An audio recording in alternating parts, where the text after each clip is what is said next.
Première partie, en guise d'introduction. Chapitre 1. Premier entretien. Petit con prétentieux, pensa Jack Torrance. Ullman mesurait tout juste 1,60 m et il avait les restes brusques et secs des hommes petits et gros. L'arrêt de ses cheveux était impeccable, son complet sombre strict, mais rassurant. Tout en lui disait aux clients « Je suis à vous, je vous écoute », et aux employés, plus sèchement « Attention, je vous ai à l'œil ». Il avait piqué un œillet rouge à sa boutonnière, peut-être pour éviter qu'on ne le prît pour un croque-mort. L'écoutant parler, Jack se disait que de toute façon, vu les circonstances, il aurait eu du mal à éprouver de la sympathie pour quiconque se fût trouvé de l'autre côté de ce bureau. Ullman venait de lui poser une question qu'il n'avait pas saisie. C'était un mauvais point pour lui, car Ullman était homme à relever ce genre de gaffe et à l'enregistrer dans son ordinateur mental pour la lui ressortir un jour. « Je vous demande pardon ? Je vous demandais si votre femme comprend bien le risque que vous courez en venant ici. Et puis il y a votre fils. » Il jeta un coup d'œil sur la demande d'emploi postée devant lui. « Daniel, 5 ans. Votre femme n'est pas un peu réticente ? » « Wendy est une femme extraordinaire. »« Et votre fils aussi ?» Jack lui adressa son plus beau sourire de dents blanches. « Nous avons la faiblesse de le croire. Il est très indépendant pour son âge. » Ullman ne lui retourna pas son sourire. Il glissa la demande d'emploi dans un dossier qu'il fit disparaître dans un tiroir. Il ne restait plus sur son bureau qu'un sous-main, un téléphone, une lampe et une corbeille à courrier dont les 2 compartiments, arrivée et départ, étaient vides. Se levant, Ullman se dirigea vers un classeur. « Venez de ce côté, s'il vous plaît, monsieur Torrance. Nous allons regarder les plans de l'hôtel. » Il revint avec 5 grandes feuilles qu'il étala sur le bureau de noyer vernissé. Debout à ses côtés, Jack fut assailli par l'odeur d'eau de Cologne qu'il dégageait. « Ce que mes hommes ont sur leur peau, English Litter, un point c'est tout. » Le slogan publicitaire lui revint spontanément à l'esprit, et il dut se mordre les lèvres pour ne pas éclater de rire. « Le dernier étage, un grenier, » dit Ullman en s'animant. « Rien là-haut que du bric-à-brac. L'Overlook a changé de main plusieurs fois depuis la Deuxième Guerre mondiale, et chaque nouveau directeur y a relégué tout ce qui l'encombrait. Je veux que l'on y mette des pièges à rats et des boulettes empoisonnées. Les femmes de chambre du 3e prétendent avoir entendu des trottinements suspects. Je ne crois pas un seul instant qu'il y ait des rats chez nous, mais l'Overlook se doit d'être au-dessus de tout soupçon. » Convaincu que tout hôtel digne de ce nom abritait bien un rat ou deux, Jack eut du mal à tenir sa langue. « Il est entendu qu'en aucun cas vous n'autoriserez votre fils à jouer au grenier. »« Bien sûr, fit Jack, réduit de nouveau au sourire gypse. Quelle situation humiliante. Est-ce que ce petit con s'imaginait vraiment qu'il laisserait son fils dans un grenier plein de pièges à rats, de vieux meubles déglingués et Dieu sait quoi encore ? Ullman retira prestement le plan du grenier et le glissa sous la pile. « L'Overlook compte 110 chambres, dit-il sur un ton doctoral. Les 30 suites sont toutes ici au 3e. 10 dans l'aile ouest, dont la suite présidentielle, 10 au centre et 10 dans l'aile est. Toutes jouissent d'une vue superbe. »« Je me passerais bien de son baratin, pensa Jack, mais il ne dit rien, il avait trop besoin de ce poste. » Ullman retira le plan du 3e étage et ils se penchèrent sur les 2 premiers étages. « Au 2e, 40 chambres, poursuivit Ullman. 30 à 2 lits, 10 à 1 lit. Au premier, 20 de chaque. À chaque étage, vous avez 3 placards à linge et une réserve située au bout de l'aile est pour le 2e étage et au bout de l'aile ouest pour le premier. Pas de questions ? » Jack lui fit signe que non. Ullman rangea les plans des 2 premiers étages. « Passons au rez-de-chaussée. Voici au centre la réception et derrière les bureaux. Les 2 ailes de part et d'autre de la réception font 250 mètres de long chacune. Dans l'aile ouest, vous avez le restaurant et le Colorado Bar. Dans l'aile est, la salle de banquet et le dancing. Toujours pas de questions ? »« J'attends d'arriver au sous-sol, dit Jack. C'est surtout là que j'aurai à travailler. »« Oh, Watson vous montrera tout ça. Le plan du sous-sol est affiché au mur de la chaufferie. » Il fronça les sourcils de l'air de dire qu'un directeur ne s'occupait pas de l'intendance. « Là aussi, nous pourrions poser quelques pièges à rats. Je vais le noter. » Il griffonna un mot sur un bloc-notes qu'il tira de la poche intérieure de sa veste. Chaque feuille portait en capitale l'entête « Le directeur, Stuart Ullman ». Puis il détacha la feuille qu'il disposa dans la corbeille à courrier. Sur ce bureau vide, le papier paraissait insolite. Il fit disparaître le bloc-notes comme par enchantement dans la poche de sa veste. Et maintenant, mesdames et messieurs, le clou de la soirée, le tour du bloc-notes qui disparaît. Décidément, se dit Jack, son numéro est bien au point. Ils avaient repris leur place de part et d'autre du bureau. Ullmann derrière et Jack devant, l'employeur et l'employé, le bienfaiteur et le quémandeur. Le petit bonhomme chauve, en costume de ville et cravate discrète, croisa ses mains proprettes sur le sous-main et regarda Jack droit dans les yeux. Au revers de sa veste, en pendant à l'œillet rouge, il portait un petit badge qui disait simplement en lettres dorées « Personnel ». « Je vais être tout à fait franc avec vous, monsieur Torrance. Albert Shockley est un homme puissant. Il détient une bonne partie des actions de l'hôtel et siège au comité de direction, mais il n'a pas une grande expérience de l'hôtellerie, et il serait sans doute le premier à le reconnaître. En ce qui concerne le poste de gardien, sa volonté est formelle. Il désire qu'il vous soit attribué. Je m'incline donc, mais s'il ne tenait qu'à moi, je ne vous aurais pas engagé. » Moite de sueur, les mains de Jack se crispèrent. Mais quel petit con prétentieux! Quel sale petit con! Je ne crois pas que vous ayez beaucoup de sympathie pour moi, monsieur Torrance, mais peu importe. En tout cas, ce ne sont pas vos sentiments à mon égard qui me font douter de votre aptitude à remplir les fonctions de gardien. En saison, du 15 mai au 30 septembre, l'Overlook compte 110 employés, autrement dit un par chambre. Parmi eux, rares sont ceux qui éprouvent de la sympathie pour moi. Certains iraient jusqu'à dire que je suis un salaud, mais leur opinion ne me surprend pas. Il faut bien que je sois un peu salaud pour faire marcher cet hôtel comme il le mérite. Il regarda Jack sollicitant une réaction, et Jack lui décocha son plus large sourire dents blanches, provoquant à force d'être béat. Ullmann reprit. C'est Robert Townley Watson, le grand-père de notre actuel agent technique, qui en 1907 a entrepris la construction de l'Overlook. Il a fallu 2 ans pour le terminer. Nous avons reçu les Vanderbilt, les Rockefeller, les Astor, les Dupont. 4 présidents nous ont fait l'honneur de séjourner dans la suite présidentielle. Wilson, Harding, Roosevelt et Nixon. Pour Harding et Nixon, il n'y a pas de quoi se vanter, murmura Jack. Ullmann tiqua légèrement, mais poursuivit son exposé, comme si de rien n'était.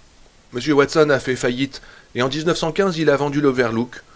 Par la suite, l'hôtel a changé de main 3 fois, en 1922, en 1929 et en 1936. Il est resté inoccupé jusqu'à la fin de la Deuxième Guerre mondiale, époque à laquelle Horace Derwent, le millionnaire inventeur, pilote, producteur de cinéma et homme d'affaires, l'a acheté et l'a entièrement rénové. Ce nom me dit quelque chose, dit Jack. Oh, ce n'est pas étonnant. Tout ce qu'il touche semble se transformer en or, à l'exception de l'Overlook. Il y a englouti $1 million avant même d'en ouvrir les portes. D'une ruine vétuste, il en a fait un palace. C'est lui qui a fait construire le terrain de rock que je vous ai vu admirer en arrivant. Rock? Oui, l'ancêtre britannique de notre jeu de croquet, monsieur Torrance. Le croquet n'est qu'une forme abâtardie du jeu de rock. La légende veut que ce soit la secrétaire de Derwent qui l'ait initié à ce jeu et qu'il en soit devenu un fanatique. C'est certainement vrai, dit Jack avec le plus grand sérieux. Un terrain de rock, un parc au massif de buis taillés en animaux, et puis quoi encore? Une montgolfière pour faire des ascensions en montagne? Il commençait à en avoir marre de Stuart Ullmann, mais visiblement Ullmann n'avait pas fini et il lui faudrait l'écouter jusqu'au bout. Lorsque le déficit atteignit 3 millions, Derwent vendit l'hôtel à un groupe de spéculateurs californiens. Eux aussi ont dû déchanter. Il n'était pas fait pour l'hôtellerie. En 1970, M. Shockley et ses associés ont acheté l'hôtel et m'en ont confié la direction. Nous avons, nous aussi, travaillé à perte pendant plusieurs années, mais je suis heureux de pouvoir affirmer que malgré nos difficultés, les propriétaires m'ont toujours fait confiance. L'année dernière, notre bilan était en équilibre, et cette année, il a été positif pour la première fois depuis 70 ans.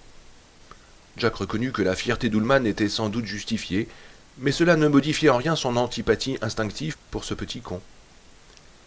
Je ne vois pas le rapport entre l'histoire de l'Overlook, tout à fait passionnante, je vous l'accorde, et vos réticences à mon égard, monsieur Ullmann. Si nous avons perdu tant d'argent, répondit-il, c'est en grande partie à cause des dégâts causés par l'hiver. La marge bénéficiaire s'en ressent, monsieur Torrance, plus que vous ne pouvez l'imaginer. L'hiver ici est si rude que j'ai dû créer un poste de gardien dont le travail consiste à surveiller la chaudière, à chauffer à tour de rôle les différentes parties de l'hôtel et à réparer les dégâts au fur et à mesure qu'ils se produisent afin d'empêcher les éléments de prendre le dessus. Il doit avoir l'œil à tout et être capable de faire face à toutes les éventualités. La première année, j'ai engagé un homme marié et sa famille plutôt qu'un célibataire. Or il s'est produit une tragédie, une terrible tragédie. Ullmann dévisageait Jack, le fixant froidement. J'avais mal choisi mon homme, je le reconnais, c'était un ivrogne. Jack se sentit rougir, et un sourire irrépressible, tout le contraire de son sourire gyps, naquit sur ses lèvres.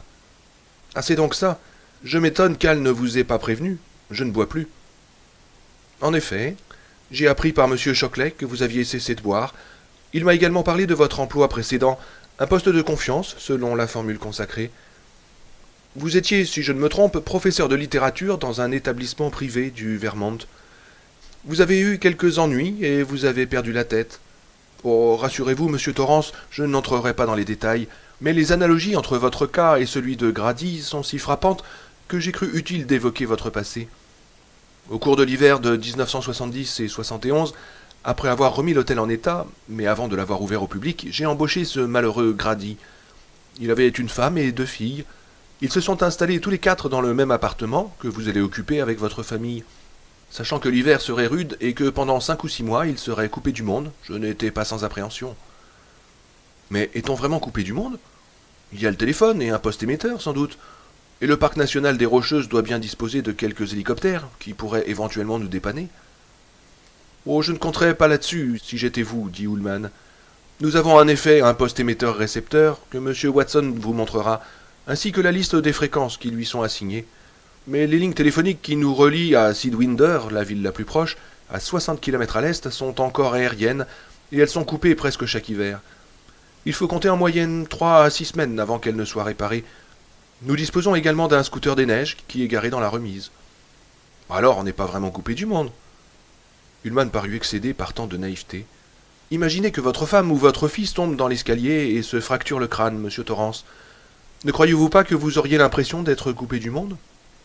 Jack dut reconnaître qu'Ullman avait raison. Avec le scooter, il faudrait au mieux 1 heure et demie rien que pour atteindre Sidwinder. Un hélicoptère envoyé par le service des parcs nationaux mettrait 3 heures pour arriver, et encore par beau temps. En cas de blizzard, il ne pourrait même pas décoller et le scooter n'avancerait pas vite, en admettant que l'on prenne le risque d'exposer un blessé grave à des températures de -10 ou de -20 si le vent soufflait. Monsieur Chauclet semble raisonner en ce qui vous concerne, comme je l'ai fait autrefois pour Grady, dit Ullman. La solitude comporte des risques, me disais-je, et il vaut mieux que le gardien ait sa famille avec lui. S'il arrive un malheur, ce ne sera probablement pas un de ceux qui exigent des soins immédiats, comme une fracture du crâne, une crise de convulsion ou un accident avec une de ces machines électriques, mais plutôt une forte grippe, une pneumonie, un bras cassé, ou même une appendicite qui laisse le temps d'agir. Mais je crois que Grady a été victime de sa faiblesse pour l'alcool. Il avait stocké à mon insu une grande quantité de whisky bon marché, et aussi d'un mal curieux que les anciens appelaient le mal des blédards. Vous connaissez ce terme? Ullman eut un petit sourire condescendant. Il s'attendait à un aveu d'ignorance de la part de Jack et s'apprêtait à lui fournir l'explication, mais Jack eut le plaisir de lui damer le pion. Oui, c'est un terme d'argot qui désigne la réaction claustrophobique de certains sujets lorsqu'on les enferme pour de longues périodes avec d'autres personnes. Leur claustrophobie prend la forme d'une hostilité plus ou moins avouée vis-à-vis de leurs compagnons de malheur. Dans les cas extrêmes, ce mal peut provoquer des hallucinations, des actes de violence et même de crimes. Bon nombre de meurtres commis à la suite de discussions futiles à propos d'un repas brûlé ou de vaisselle à faire sont en fait la conséquence de ce mal des blédards. Ullman accusa le coup et Jack, qui avait retrouvé le moral, décida de pousser son avantage. Mais il promit intérieurement à Wendy de ne pas en abuser. Je crois que vous avez eu tort effectivement de prendre ces Grady avec sa femme et ses filles. Est-ce qu'il les a brutalisés? Oh, il les a tuées toutes les 3, et ensuite il s'est suicidé, monsieur Torrance. Il a assassiné les petites filles à coups de hache, et pour sa femme et lui-même, il s'est servi d'un fusil de chasse. On l'a trouvé avec une jambe cassée, il avait dû tomber dans l'escalier après s'être saoulé. Ullman posa ses mains à plat sur le bureau et toisa Jack d'un air supérieur. Était-il universitaire? Non, il ne l'était pas, répondit Ullman sur un ton plutôt sec. Je pense d'ailleurs qu'un homme frustre est moins vulnérable au danger de la solitude. Voilà précisément votre erreur, répliqua Jack. En fait, l'homme inculte est plus enclin à ce genre de maladie. Il tuera quelqu'un à propos d'une partie de cartes, il commettra un vol sur un coup de tête parce qu'il s'ennuie. Quand la neige commence à tomber, il ne lui reste plus qu'à regarder la télé ou à faire des réussites, quitte à tricher si tous les as ne sortent pas. Désœuvré, il passe son temps à tyranniser sa femme, à engueuler ses gosses et à boire. Comme l'absence de bruit l'empêche de dormir, il se saoule pour trouver le sommeil et se réveille avec la gueule de bois. Si par malheur le téléphone est coupé ou l'antenne de télévision arrachée, son irritation s'accroît, et il tourne en rond, trichant aux cartes, s'énervant de plus en plus, jusqu'à ce que ça éclate, et boum, boum, boum. Alors qu'un homme instruit tel que vous... Eh bien, nous aimons la lecture, ma femme et moi. Al Choclet vous a sans doute dit que je suis en train d'écrire une pièce de théâtre. Danny se distraira avec ses puzzles, ses coloriages et son poste à galène. J'ai l'intention de lui apprendre à lire et à marcher dans la neige avec des raquettes. Wendy aussi veut apprendre. Même si le poste de télévision se détraque, je suis persuadé que nous saurons nous occuper sans nous sauter à la gorge. Il eut un moment d'hésitation. Ce que Al Chockley vous a dit est exact. Je buvais autrefois, et c'était devenu un sérieux problème. Mais je ne bois plus. Voici 14 mois que je n'ai pas touché une goutte d'alcool, même pas un verre de bière. Je n'ai pas l'intention d'apporter de l'alcool ici, et à partir du moment où la neige se mettra à tomber, je ne pourrai plus m'en procurer, même si j'en ai envie. C'est exact, approuva Ullmann. Mais puisque vous êtes 3, les risques sont multipliés par 3. Je l'ai dit à M. Chockley, mais il m'a répondu qu'il était prêt à en assumer la responsabilité. Maintenant vous êtes prévenu, et j'ai l'impression que cela ne vous effraie pas, vous non plus. Non, pas le moins du monde. Bien. J'aurais préféré trouver quelqu'un sans charge d'âme, un étudiant en congé par exemple. Mais comme je n'ai pas le choix, n'en parlons plus. Vous ferez peut-être l'affaire, après tout. Maintenant je vais vous confier à M. Watson, qui va vous montrer le sous-sol et le parc. À moins que vous n'ayez d'autres questions. Non, aucune. Ullmann se leva. J'espère que vous ne m'en voulez pas, monsieur Torrance. Je n'ai rien contre vous personnellement. Je ne cherche que le bien de l'Overlook. C'est un hôtel magnifique, et je tiens à ce qu'il le reste. Sans rancune, monsieur Ullmann, dit Jack, lui lançant à nouveau son plus beau sourire gypse. Mais Ullmann ne lui tendit pas la main, et Jack en fut soulagé. Sans rancune, avait-il dit? Mais si, il lui en voulait. Et comment? Chapitre 2. Boulder, Colorado. Elle l'apercevait depuis la fenêtre de la cuisine. Il était assis au bord du trottoir, il ne jouait ni avec ses camions, ni avec son chariot, ni même avec le planeur en balsa qui lui avait tant fait plaisir quand Jack le lui avait offert la semaine dernière. Guettant l'arrivée de leur vieille Volkswagen déglinguée, les coudes plantés sur les cuisses, le menton calé dans les mains, il était l'image même du gosse de 5 ans qui attend son père. Wendy se sentit soudain triste, triste à pleurer. Elle accrocha le torchon aux porte-serviettes au-dessus de l'évier et descendit l'escalier en boutonnant les 2 premiers boutons de son chemisier. Jack et sa foutue fierté. Mais non, Al, je n'ai pas besoin d'une avance, nous avons encore de quoi vivre. Les murs du couloir étaient rayés, barbouillés de crayons gras et de peinture. L'escalier était trop raide, le bois se fendillait, tout l'immeuble sentait le vieux et le rance.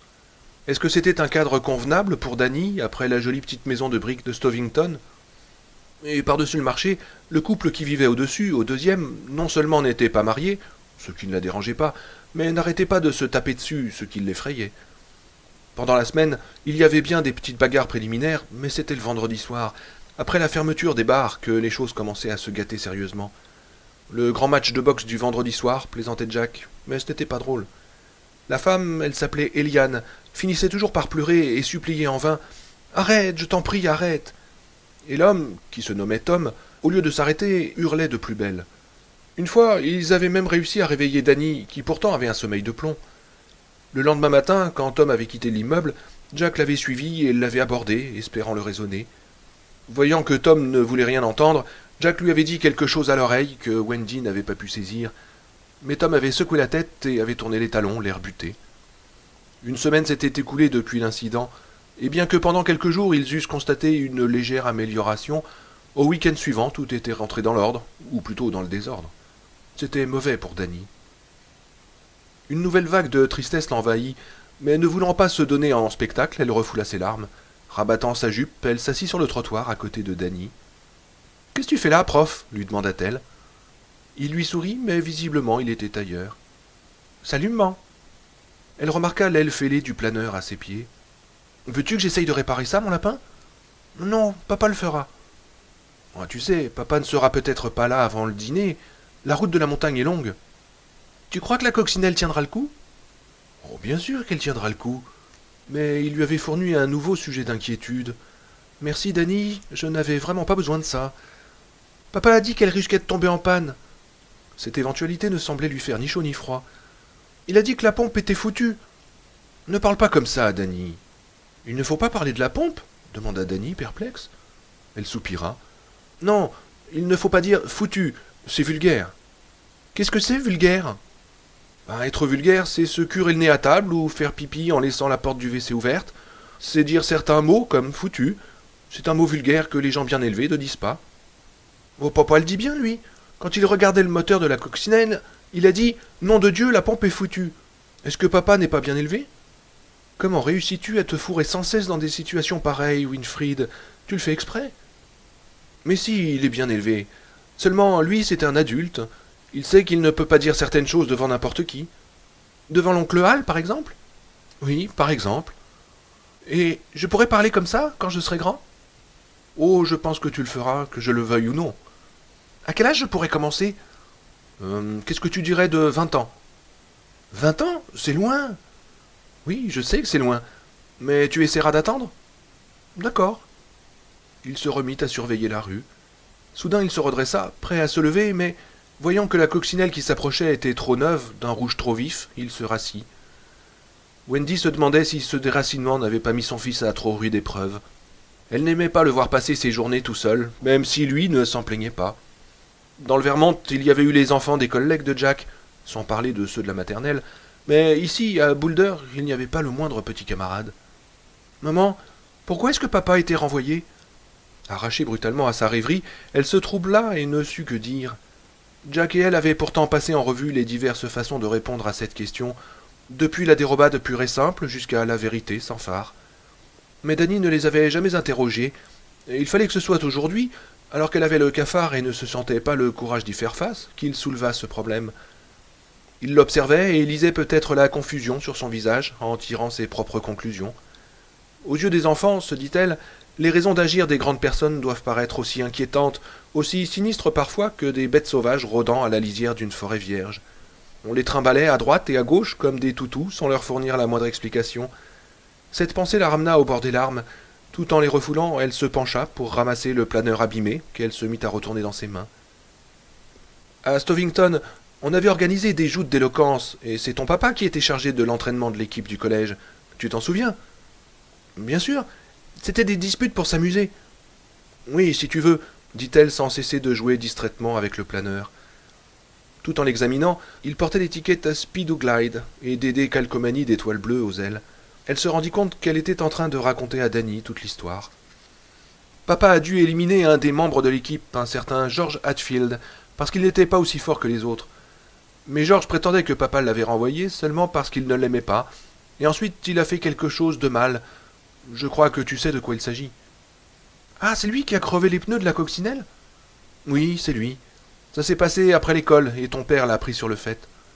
Elle hésita, mais il était trop tard pour reculer. Il fallait tout dire ou inventer un gros mensonge. Ton papa fait parfois des choses qu'il regrette par la suite. Il ne réfléchit pas toujours avant d'agir. Ça ne lui arrive pas souvent, mais parfois ça lui arrive. Il a fait mal à M. Hatfield, comme il m'a fait mal à moi quand j'ai renversé tous ses papiers. Dany, avec son bras dans le plâtre, Wendy ferma les yeux, refoulant à nouveau les larmes. Oui, mon chéri, c'est à peu près pareil. Ton père l'a frappé pour qu'il s'arrête de taillader les pneus, et Georges est tombé en se cognant la tête.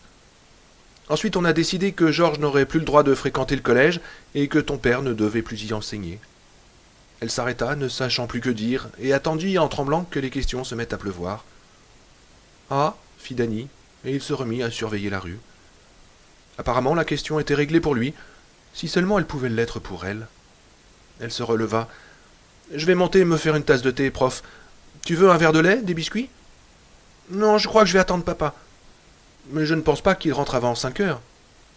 Oh, peut-être qu'il arrivera plus tôt. Peut-être, en convint-elle, c'est possible. Elle était à mi-chemin de l'appartement quand il l'appela. Maman?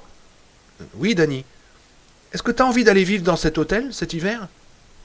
Et cette fois-ci, quelle réponse lui donner? Celle que lui inspirait son sentiment d'avant-hier, d'hier ou de ce matin? Car selon son humeur, sa vision de l'avenir se teintait de rose, de noir ou encore d'un gris intermédiaire. Si ton père le veut, alors je le veux moi aussi. Elle hésita. Et toi? Bon, je crois que moi aussi, dit-il au bout d'un moment. Ici, je n'ai personne pour jouer. Tes camarades te manquent, hein, n'est-ce pas? Quelquefois. Scott et Andy, en tout cas, oui. Elle revint vers lui, l'embrassa, lui ébouriffa ses cheveux, qui commençaient tout juste à perdre leur finesse enfantine. C'était un petit garçon tellement sérieux. Elle se demandait parfois comment il allait pouvoir s'en tirer avec des parents comme les siens. Leurs grands espoirs du début se trouvaient réduits à cet appartement minable dans une ville étrangère. L'image de Dany dans son plâtre surgit à nouveau devant ses yeux. Oui, le bon Dieu s'était sûrement trompé en le leur renvoyant. Ses services de placement avaient dû commettre quelque erreur, Une erreur qui risquait de coûter cher à Danny et qui pourrait devenir irrattrapable, à moins qu'un étranger n'intervînt pour les aider. Tu restes sur le trottoir, prof, dit-elle en le serrant très fort. Oui, maman. Elle monta l'escalier et alla à la cuisine. Elle mit la bouilloire à chauffer, posa quelques pépitos sur une assiette pour le cas où Danny rentrerait pendant qu'elle serait allongée. Installée devant la grande tasse en terre cuite, elle le regardait par la fenêtre. Il était toujours assis sur le trottoir avec son jean et son blouson molletonné de Sovington Prep, trop grand pour lui, et près de lui son planeur. Les larmes qui avaient menacé depuis le matin éclatèrent enfin, et penchée au-dessus des volutes parfumées qui montaient de la tasse de thé, elle s'y abandonna, pleurant ses souffrances du passé et sa terreur de l'avenir. Chapitre 3 Watson. Vous avez perdu la tête, avait dit Ullman. Bon, voici le foyer de la chaudière, dit Watson, allumant la lumière dans la pièce, qui était obscure et sent-elle moisie. C'était un homme bien en chair, aux cheveux blonds et frisés, vêtu d'une chemise blanche et d'un pantalon en treillis vert foncé. Il ouvrit une petite grille carrée dans la panne de la chaudière. Jack et lui purent y jeter un coup d'œil, découvrant une flamme bleu ciel qui dardait en sifflant son jet de force destructrice. Ça, c'est la veilleuse, dit Watson. Mais vous avez perdu la tête. Ça va, Danny? Le foyer, de loin le plus grand et le plus vieux que Jack eût jamais vu, remplissait toute la pièce. La veilleuse est équipée d'une sécurité, lui expliqua Watson. Un petit appareil là-dedans enregistre le degré de chaleur, et si la température descend au-dessous d'un niveau donné, il déclenche une sonnerie dans votre appartement. La chaudière se trouve de l'autre côté du mur, je vais vous la montrer. Il rabattit la petite grille et conduisit Jack vers une porte située derrière le mastodonte. Tu as perdu la tête. Quand, regagnant son bureau, il y avait découvert Danny vêtu de sa seule culotte et tout sourire, la colère avait obscurci sa raison. Dans son souvenir, l'incident se déroulait toujours au ralenti, mais en réalité, il n'avait pas pu durer plus d'une minute. Cette illusion de lenteur évoquait celle des rêves, des cauchemars. Il avait eu l'impression, en retrouvant son bureau, qu'on l'avait mis à sac. Toutes les portes béaient, tous les tiroirs, tous les classeurs étaient tirés à fond. Les feuillets de son manuscrit, une pièce en 3 actes qu'il tirait péniblement d'une nouvelle écrite 7 ans auparavant, jonchaient le parquet. Il était en train de corriger le 2e acte, tout en sirotant une bière, quand Wendy était venue lui dire qu'on le demandait au téléphone. Danny avait vidé la boîte de bière sur les pages du manuscrit, probablement pour l'avoir moussé. « Regarde la mousser, regarde la mousser !» Ce refrain qui s'était mis à lui vriller le crâne avait achevé de mettre Jack hors de lui. D'un pas décidé, il s'approcha de son fils, qui, ravi de son exploit, le regardait, toujours avec le même sourire béat. Danny commençait à dire quelque chose quand Jack lui empoigna la main pour lui faire lâcher la gomme et le porte-mine dont il s'était emparé. Danny poussa un petit cri. « Non, non, dis la vérité !» Il hurla, et quand Jack le retourna pour lui administrer une fessée, ses gros doigts d'adulte s'enfoncèrent dans la chair tendre de l'enfant, et sa large main se referma autour du petit avant-bras. Le bruit que fit l'os en se brisant n'avait pas été fort. Il avait été énorme, mais pas fort. Juste assez fort pour percer le brouillard dans l'esprit de Jack, et pour y laisser pénétrer non pas la lumière, mais la honte et le remords. Ça avait été un bruit sec et net, comme le craquement d'un crayon qui se brise ou d'une petite branche qu'on casse sur le genou pour faire du feu. En voyant le visage de Danny blêmir jusqu'à devenir exsangue et ses grands yeux se dilater, Jack avait eu la certitude que l'enfant allait s'écrouler, évanoui, au milieu de la flaque de bière et des papiers. Comme il aurait voulu pouvoir remonter dans le temps, reprendre la vie telle qu'elle avait été avant que ce petit bruit sec ne vînt détruire leur équilibre, marquant un tournant décisif dans leur vie. D'une voix chevrotante, il avait bredouillé « Ça va, Danny ?» et n'avait reçu pour toute réponse qu'un hurlement. Quand Wendy s'était aperçue de l'angle bizarre que faisait l'avant-bras de son fils, elle s'était mise à hurler, elle aussi. Dans les familles comme il faut, les bras des enfants ne pendaient pas de cette manière-là. Elle avait pris Danny dans ses bras et s'était mise à le bercer tout en gémissant. « Oh, Danny, oh, mon Dieu, le pauvre petit bras, mon pauvre bébé !» Jack les avait regardés d'un air hébété, ne comprenant pas comment une chose pareille avait pu leur arriver. Ses yeux avaient rencontré ceux de Wendy et il y avait vu sa haine. Sur le coup, il n'avait guère songé aux conséquences possibles de cette haine. Ce n'était que plus tard qu'il s'était rendu compte qu'elle aurait pu le quitter sur le champ, louer une chambre d'hôtel et contacter dès le matin un avocat pour obtenir un divorce. Ou encore qu'elle aurait pu appeler la police. Sur le coup, il n'avait vu qu'une chose, sa femme le haïssait. Il se sentait abandonné, bouleversé, profondément malheureux. Il doutait que même au moment de mourir, on pût souffrir davantage. Quand Wendy s'était précipitée au téléphone, portant Danny sous le bras, il ne l'avait pas suivie. Resté seul à contempler les dégâts dans ce bureau qui sentait la bière, il se disait « Tu as perdu la tête, tu as perdu la tête ». Il se frotta énergiquement les lèvres du revers de la main et suivit Watson dans la pièce voisine où se trouvait la chaudière. L'atmosphère y était moite et humide, mais ce n'était pas pour cela que son front, sa poitrine et ses jambes étaient devenus tout collants de sueur. La honte et le dégoût venaient de jaillir en lui, aussi fort qu'au premier jour, comme si tout cela s'était passé quelques instants auparavant et non 2 ans plus tôt. Comme chaque fois, le sentiment de son indignité lui donnait envie de boire, et ce désir l'enfonçait encore plus profondément dans le désespoir. Ne pourrait-il donc jamais vivre une heure seulement, sans que ce besoin de boire vienne le tourmenter ? « Voici la chaudière, dit Watson. Il tira un carré bleu et rouge de sa poche arrière, se moucha bruyamment, et après y avoir jeté un coup d'œil furtif pour voir s'il n'avait rien recueilli d'intéressant, l'enfouit à nouveau dans sa poche.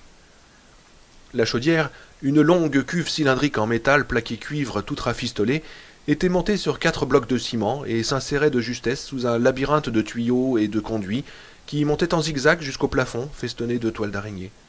« Ça, c'est le manomètre, dit Watson, le tapotant du doigt. Il n'est réglé qu'à 50 kilos pour le moment, ce qui fait que la nuit, les chambres sont un peu froides. Il y a des clients qui rouspètent, mais je m'en fous. De toute façon, il faut être fou pour venir ici au mois de septembre. Comme vous voyez, toute cette installation est antédiluvienne. Ce grand Percy a plus de pièces à son cul qu'une salopette de cheminot. » Il extirpa encore une fois le foulard de sa poche, se moucha, examina ce mouchoir de fortune et le fit à nouveau disparaître. « Putain de rhume, marmonna Watson en guise d'explication. Ça m'arrive chaque année au mois de septembre. Quand je bricole cette vieille saloperie ici, j'ai chaud. Quand je sors tondre la pelouse ou ratisser le terrain de roc, j'ai froid. Et comme le disait ma vieille mère, quand on a froid, on s'enrhume. En temps normal, vous réglerez la pression à 25 kilos. Ullmann vous dira de chauffer les différentes parties de l'hôtel à tour de rôle. D'abord l'aile ouest, ensuite l'aile est, enfin le centre. Ce mec est vraiment le roi des cons, vous trouvez pas? Il me rend malade. Tout ce qu'il sait faire, c'est japper à longueur de journée, comme un de ces sales kleps qui vous chopent les chevilles et pissent sur les tapis. Mais venez voir ici. Vous ouvrez et fermez ces clapets avec ces cordons. Je vous les ai tous marqués. Les fiches bleues sont pour les chambres de l'aile est, les rouges pour le centre et les jaunes pour l'aile ouest. Quand vous chaufferez l'aile ouest, rappelez-vous que c'est elle qui est la plus exposée au mauvais temps. Quand le vent souffle, il fait plus froid dans ces chambres-là que dans le con d'une femme frigide. Les jours où vous chaufferez l'aile ouest, vous pourrez laisser monter la pression jusqu'à 40 kilos. En tout cas, c'est ce que je ferai. « Et les thermostats à l'étage ?» demanda Jack. Watson secoua énergiquement la tête, faisant volter ses cheveux flous. « Ils ne sont pas raccordés à la chaudière. Ils sont là pour la frime. Il y a des types de Californie qui aimeraient que leur piole soit assez chaude pour y faire pousser des palmiers. Mais comme nous réglons la chaleur ici, ils peuvent toujours y aller. Un dernier truc, il faut surveiller la pression. Vous voyez comme elle grimpe ?» Il tapota sur la grande aiguille qui était montée de 50 à 51 kilos, rien que pendant le temps de ses explications. Jack sentit un frisson lui parcourir le dos. « On vient de marcher sur ma tombe, pensa-t-il. » Dès que Watson eut donné un tour à la manette, la vapeur se mit à jaillir dans un grand sifflement et l'aiguille redescendit à 48 kilos. Watson referma la valve et le sifflement s'éteignit peu à peu. « Elle grimpe vite, dit Watson. Mais si vous le dites à cet avorton d'Ullmann, il vous sort ses livres de compte et passe 3 heures à vous prouver qu'on ne peut pas se payer une neuve avant 1982. Un de ces jours, elle fera sauter toute la baraque, et j'espère bien qu'Ullmann sera du voyage. Vous voyez, je suis mauvais comme une teigne. Pourtant, j'ai eu une mère qui ne voyait que le bon côté des gens. Dommage que je ne sois pas comme elle. Puis merde, on se refait pas, hein. Tout ça pour vous dire qu'il faut surveiller la pression, matin et soir. Si jamais vous oubliez, elle grimpera petit à petit, et vous et votre famille, vous vous réveillerez sur la lune. Mais si vous donnez un petit tour à la manette 2 fois par jour, vous n'aurez pas de problème. Et quelle est la limite à ne pas dépasser? Oh, à l'origine, elle pouvait monter jusqu'à 120 kilos, mais maintenant, elle exploserait bien avant. Même à 90, je ne m'approcherai pas d'elle pour rien au monde. Et il n'y a pas de soupape de sécurité? Non, elle date d'une époque où il n'y avait pas encore toutes ces normes. Et la plomberie? Ah, on y arrive. C'est par ici, derrière ce passage voûté. Ils pénétrèrent dans une pièce toute en longueur qui semblait s'étendre sur des kilomètres. Tirant sur une ficelle, Watson alluma une ampoule de 75 watts qui projetait autour d'eux une lumière vacillante et blafarde. Devant eux se dressait la cage d'ascenseur, dont les lourds câbles crasseux enroulés autour de 2 tambours de 6 mètres de diamètre flanquaient le moteur noir de suie. Des cartons s'entassaient dans tous les coins. Certains contenaient des journaux, d'autres portaient des étiquettes indiquant archives ou factures et reçus à conserver. Tous sentaient le moisi et certains étaient crevés, déversant sur le sol des papiers jaunis qui avaient l'air d'être là depuis 20 ans. Fasciné, Jack n'arrivait pas à en détacher les yeux. Toute l'histoire de l'Overlook devait se cacher là, enfouie dans ces cartons pourrissants.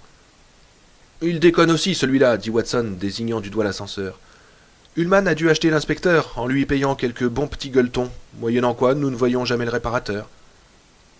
Voilà le bloc plomberie, dit-il, montrant 5 énormes tuyaux, gainés de laine de verre et cerclés de bandes métalliques qui montaient vers le plafond et s'enfonçaient dans l'obscurité. Watson lui signala, à côté du tuyau central, un rayonnage couvert de toiles d'araignée sur lequel traînaient quelques chiffons crasseux et un classeur. « Les plans de la plomberie sont là, lui dit-il. Vous n'aurez pas de fuite, il n'y en a jamais eu, mais quelquefois l'eau gèle dans les tuyauteries. Le seul moyen d'éviter ça, ce serait d'ouvrir un peu les robinets chaque nuit. Mais comme il y en a 400 dans ce putain de palace, vous imaginez la gueule d'Ullman en voyant la facture de flotte. Je trouve votre analyse de la situation tout à fait remarquable, dit Jack. Le regard de Watson se chargea d'admiration. Alors, c'est vrai que vous avez fait des études? Vous parlez comme un livre.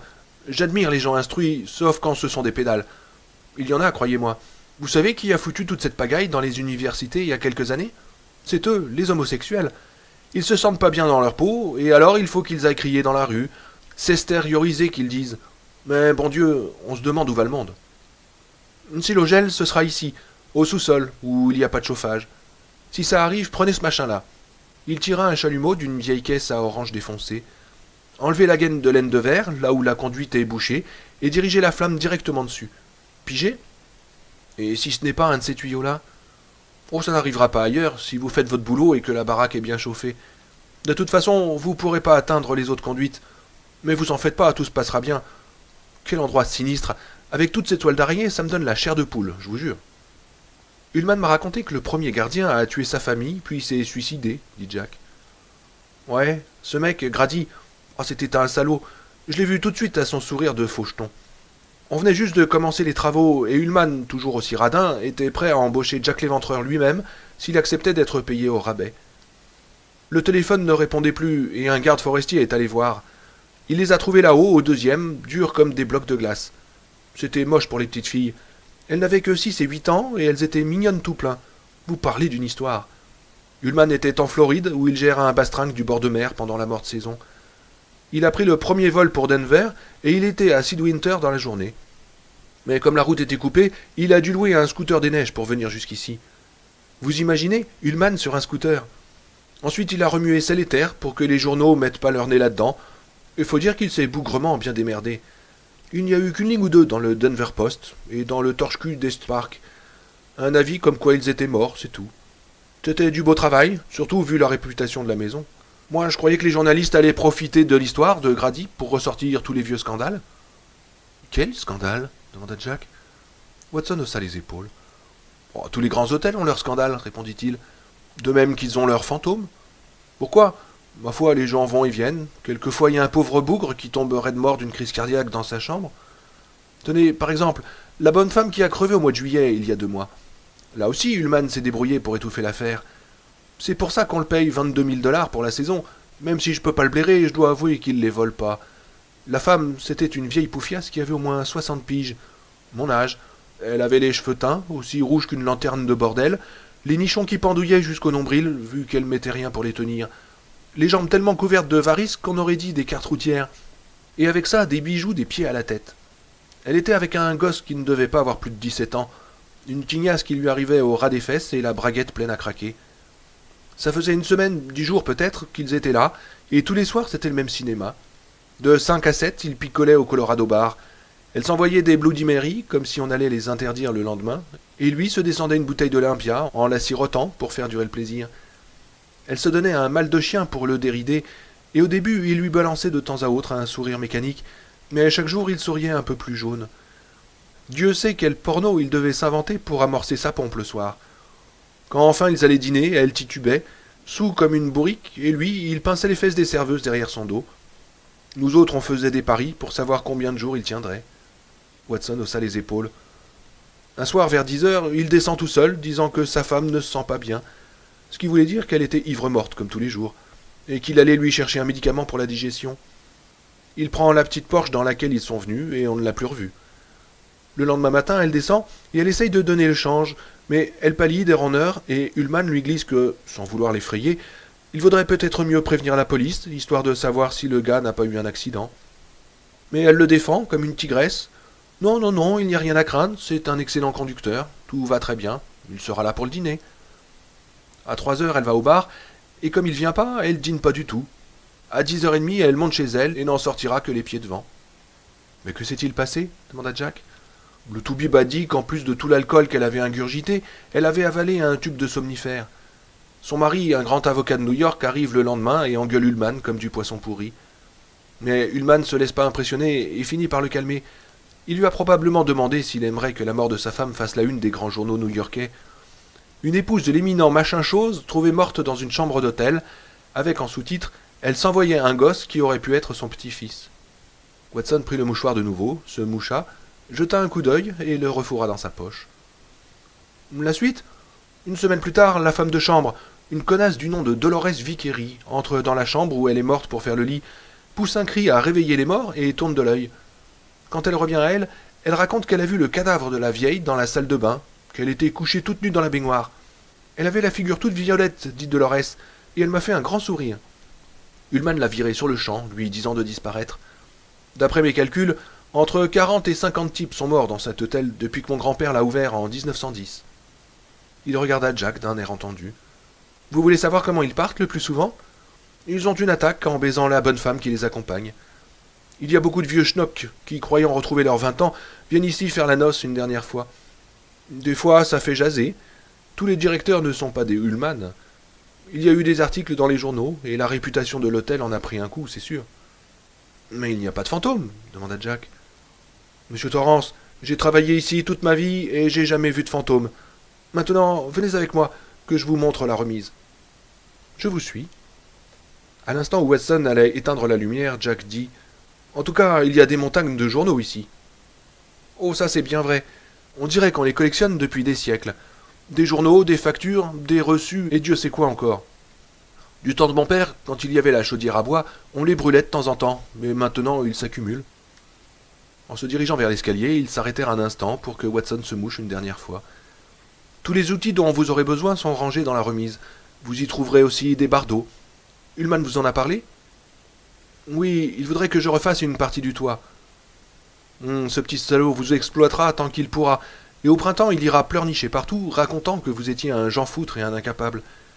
Je le lui ai dit en face un jour. Je vois pas pourquoi je me gênerais. » Dans l'escalier, le monologue de Watson se transforma en un ronronnement incompréhensible, mais rassurant.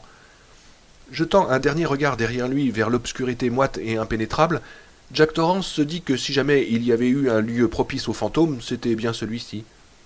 Il pensa à ce Grady qui, prisonnier de la neige douce et implacable, était devenu un fou criminel. Il essaya d'imaginer ces meurtres atroces et se demanda si les victimes avaient crié.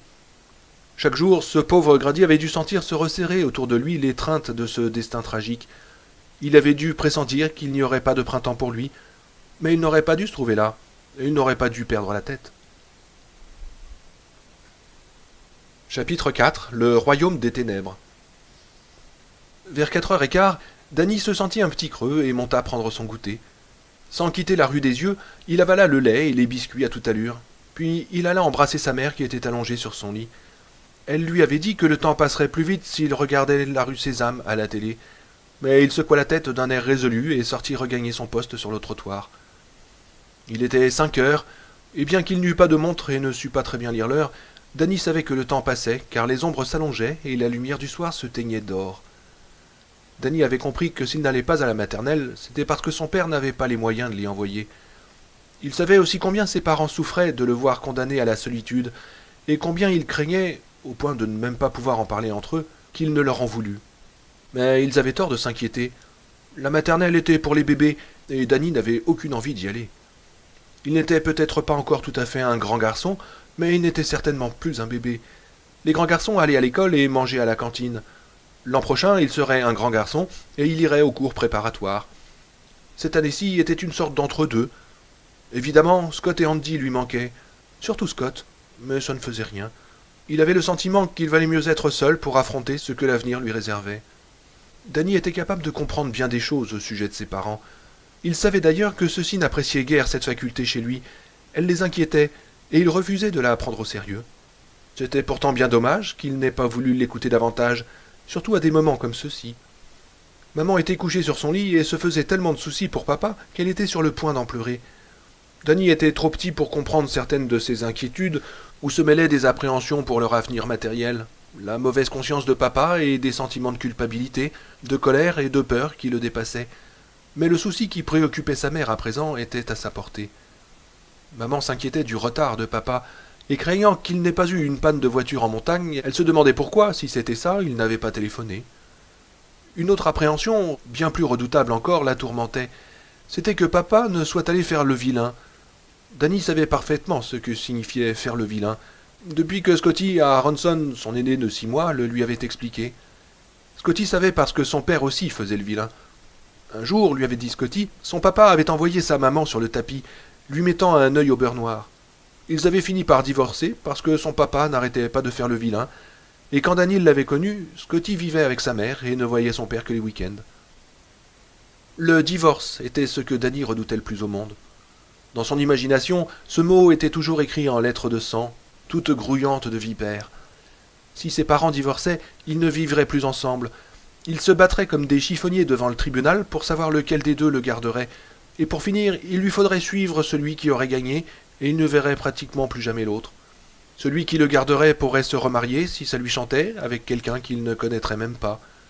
Le plus terrifiant, c'était que cette idée de divorce avait commencé à faire son chemin dans l'esprit de ses propres parents. Elle restait le plus souvent distante, vague et diffuse, mais au moindre prétexte, elle se faisait pressante et même menaçante. Ça avait été le cas, par exemple, quand papa l'avait puni d'avoir trifouillé dans ses papiers et que le docteur avait mis son bras dans le plâtre. Danny ne se souvenait plus très bien de l'incident, mais il se souvenait parfaitement de l'idée de divorce qu'il avait fait naître et de la terreur qu'elle lui avait inspirée. Cette fois-là, c'était surtout sa mère qui avait ruminé l'idée d'un divorce, et il avait tremblé de peur qu'elle n'arrachât ce mot au monde du silence, et qu'en le prononçant, elle ne lui accordât une sorte de légitimité. Depuis ce moment-là, l'idée de divorce n'avait pas cessé de hanter les pensées de ses parents, et il pouvait la détecter à tout instant, comme le battement de la mesure dans un air de musique tout simple. Mais il n'en déchiffrait que les grandes lignes. Dès qu'il voulait saisir l'idée dans sa complexité, elle se dérobait. Ses multiples ramifications étaient incompréhensibles pour lui en tant qu'idée, mais il pouvait les appréhender sous forme de couleurs, de sentiments ou d'états d'âme. Les idées de divorce de maman étaient liées à ce que papa lui avait fait à son bras et à ce qui s'était passé à Stovington quand papa avait perdu sa place. Tout ça à cause de ce George Hadfield qui s'était emporté et qui avait crevé les pneus de leur coccinelle. Les pensées de divorce de papa, plus complexes, étaient d'une couleur sombre, inquiétante, du violet foncé veiné de noir. Il semblait croire qu'il valait mieux pour maman et lui qu'il s'en allât, qu'ainsi il ne souffrirait plus. Papa, lui, était malheureux tout le temps, mais surtout quand il avait envie de faire le vilain. L'envie de faire le vilain était un autre leitmotiv dans l'esprit de Jack que Danny repérait facilement. C'était une envie presque irrésistible d'aller s'enfermer dans l'obscurité, devant un poste de télécouleur, et tout en grignotant des cacahuètes, de se saouler, jusqu'à ce que son esprit arrêtât de le tourmenter. Mais aujourd'hui sa mère n'avait aucune raison de se faire du souci, et il aurait aimé pouvoir la rassurer. La coccinelle n'était pas tombée en panne, et papa n'était pas allé faire le vilain. Il n'était plus très loin maintenant, il avançait qu'à un K, quelque part sur la route, entre Lyons et Boulder. Il ne songeait même pas à faire le vilain, il pensait à... Danny jeta un coup d'œil furtif vers la fenêtre de la cuisine. Quelquefois, quand il se concentrait très fort, il se produisait quelque chose d'étrange. Le monde autour de lui s'effaçait, et un autre monde paraissait à sa place. Une fois, peu après qu'on lui eut plâtré le bras, ça lui était arrivé à table pendant le souper. Ses parents ne se parlaient pas beaucoup à cette époque-là. Ils pensaient beaucoup au divorce. Ce soir-là, les pensées de divorce s'étaient amoncelées au-dessus de la table de la cuisine comme des nuages gordés de pluie, prêts à crever. Il en avait eu l'appétit coupé. L'idée d'avaler quelque chose alors que toutes ces idées noires de divorce planaient au-dessus de lui le rendait malade. Décidé à sauver la situation, il avait mobilisé ses pouvoirs de concentration. C'était à ce moment-là qu'il avait dû perdre connaissance. Quand il était revenu à la réalité, il était étendu à terre, maculé de purée et de petits pois. Maman en sanglots le tenait dans ses bras tandis que papa téléphonait. Surmontant sa propre peur, il avait essayé de leur expliquer qu'il n'y avait pas de quoi s'affoler, qu'il lui arrivait parfois d'avoir des étourdissements quand il se concentrait trop fort. Il avait essayé de leur parler de Tony, qu'ils appelaient son camarade invisible.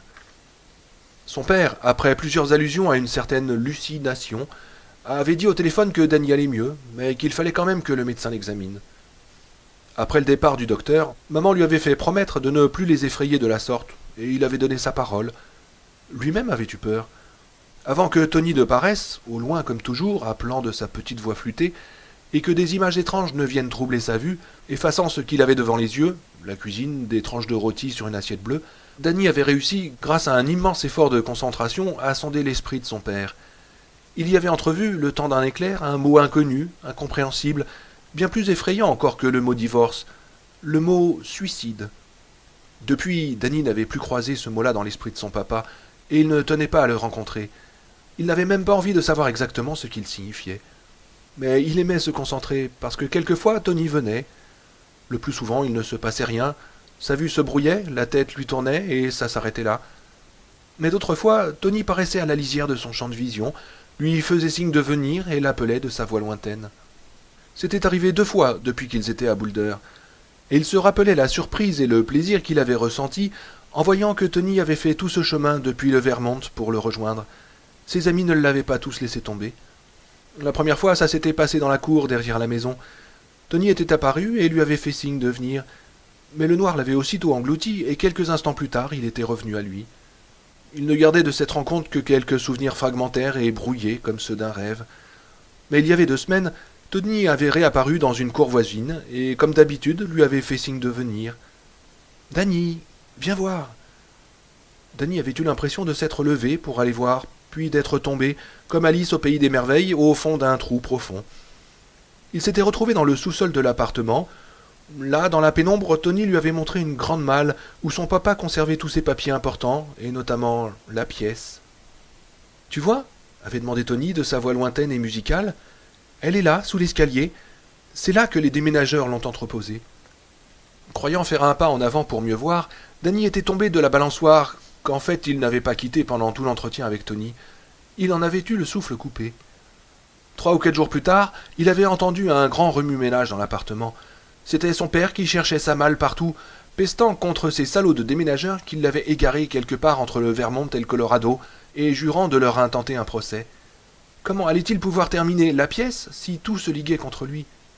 Et Danny lui avait dit « Elle est sous l'escalier, papa. Les déménageurs l'ont mise sous l'escalier. » Papa l'avait regardé d'un air bizarre, puis il était descendu au sous-sol. La malle était toujours là, à l'endroit précis que Tony avait indiqué. Alors papa avait pris Danny par la main, l'avait assis sur ses genoux et lui avait demandé qui l'avait laissé descendre à la cave. Était-ce Tom, celui qui habitait au-dessus? La cave était un endroit dangereux, avait dit papa. C'était pour ça que le propriétaire la fermait toujours à clé. Si quelqu'un avait pris l'habitude de laisser la porte ouverte, il fallait qu'il le sache. Il était content d'avoir retrouvé ses papiers et la pièce, mais pour rien au monde il n'aurait voulu que Danny tombe dans l'escalier et se casse la jambe. Danny avait affirmé avec le plus grand sérieux qu'il n'était jamais descendu à la cave, et maman confirma ses dires.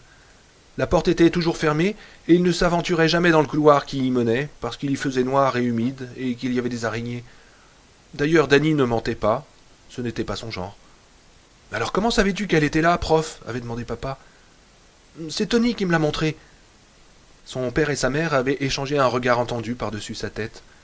Ce n'était pas la première fois que Danny leur affirmait des choses pareilles, mais ils préféraient ne pas y penser. Ils avaient peur de ce genre de phénomène. Danny savait que l'existence de Tony les inquiétait, surtout sa mère, et il faisait attention à ne pas faire venir Tony quand elle était là. Mais à présent, en attendant de se lever pour préparer le dîner, elle devait être encore étendue sur son lit. Alors il se mit à se concentrer dans l'espoir de découvrir à quoi pensait papa. Son front se plissa, il serra les poings sur ses cuisses.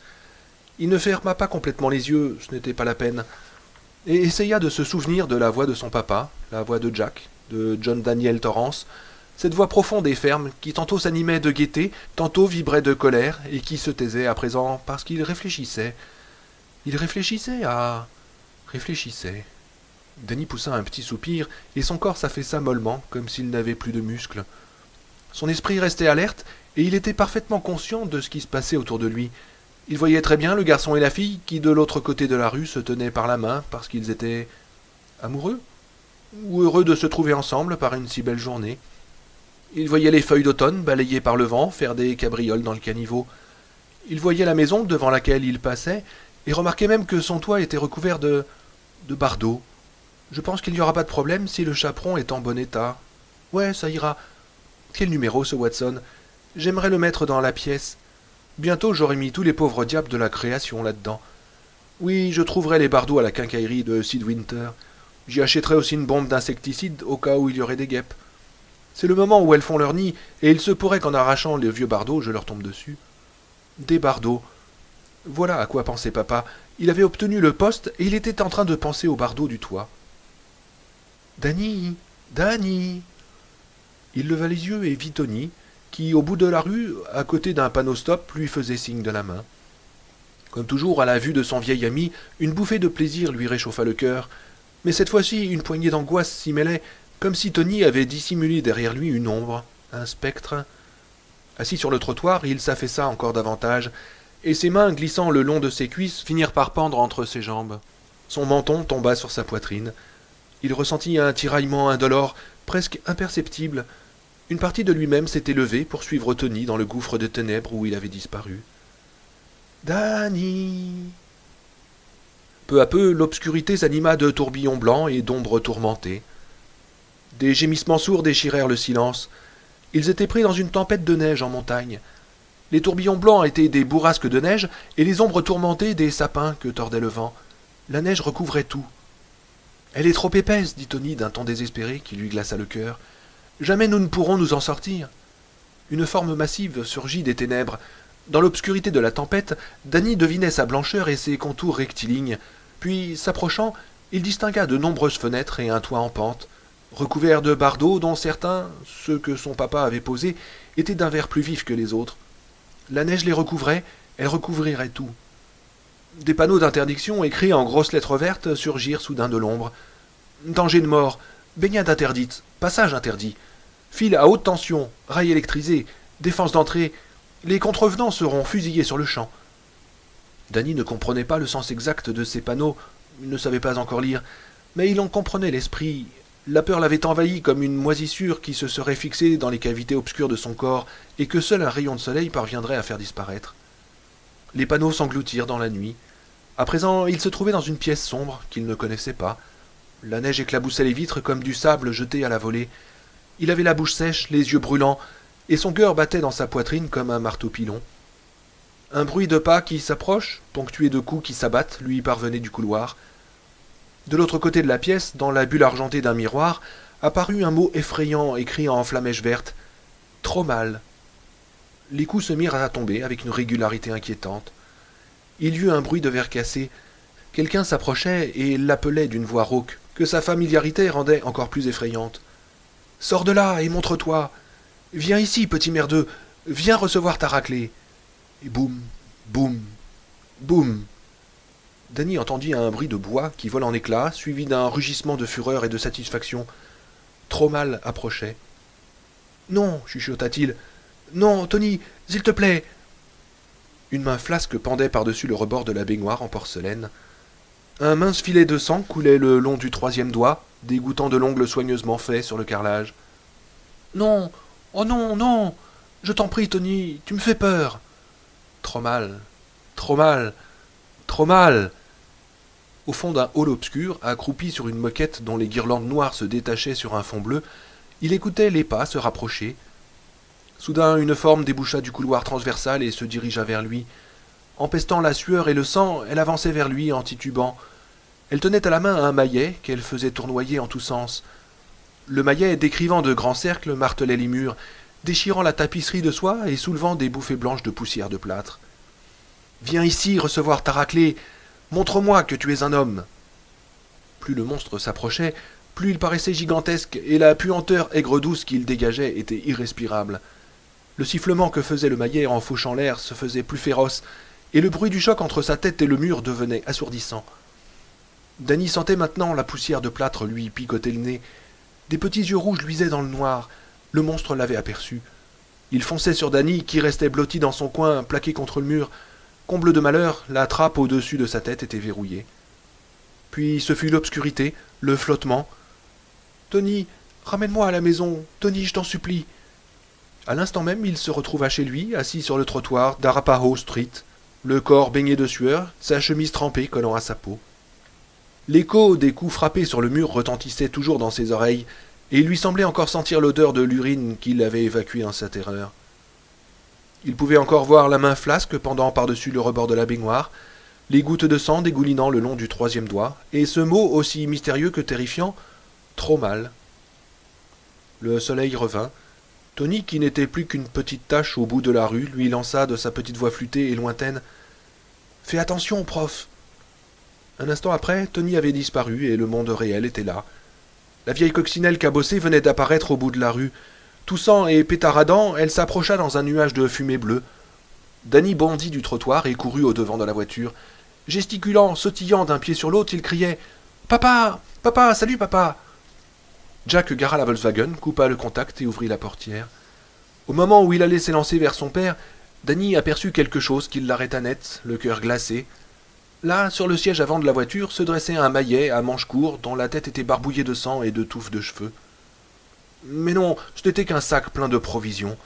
« Alors, Danny, ça va, prof ?»« Oui, ça va. » Il se précipita vers son père, enfouit son visage dans sa veste de jean fourré de peau de mouton et se serra contre lui de toutes ses forces. Perplexe, Jack le serra lui aussi. « Hé, petit, il ne faut pas rester au soleil comme ça, tu ruisselles de sueur. »« Oh, j'ai dû m'endormir. Papa, je t'aime, tu sais. Je t'ai attendu. »« Moi aussi je t'aime, Dan. J'ai apporté des provisions.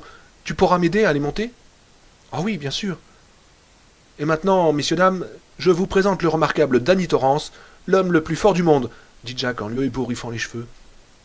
Sa spécialité, s'endormir sur le trottoir. Ils gravirent le chemin qui menait vers le porche où Wendy les attendait déjà près de la porte. Danny comprit en les voyant ensemble qu'ils étaient heureux de se retrouver. Ils respiraient l'amour, comme le garçon et la fille qui étaient passés dans la rue en se tenant la main, et Danny se sentit heureux. Les provisions, ce n'étaient que des provisions, se tassèrent dans le sac qu'ils portaient. Tout allait bien. Papa était rentré, maman l'aimait. Aucune menace ne planait sur eux. D'ailleurs, les prévisions de Tony ne se réalisaient pas toujours. Mais depuis l'apparition de ce mot énigmatique dans le miroir de son rêve, la peur s'était insinuée dans son cœur.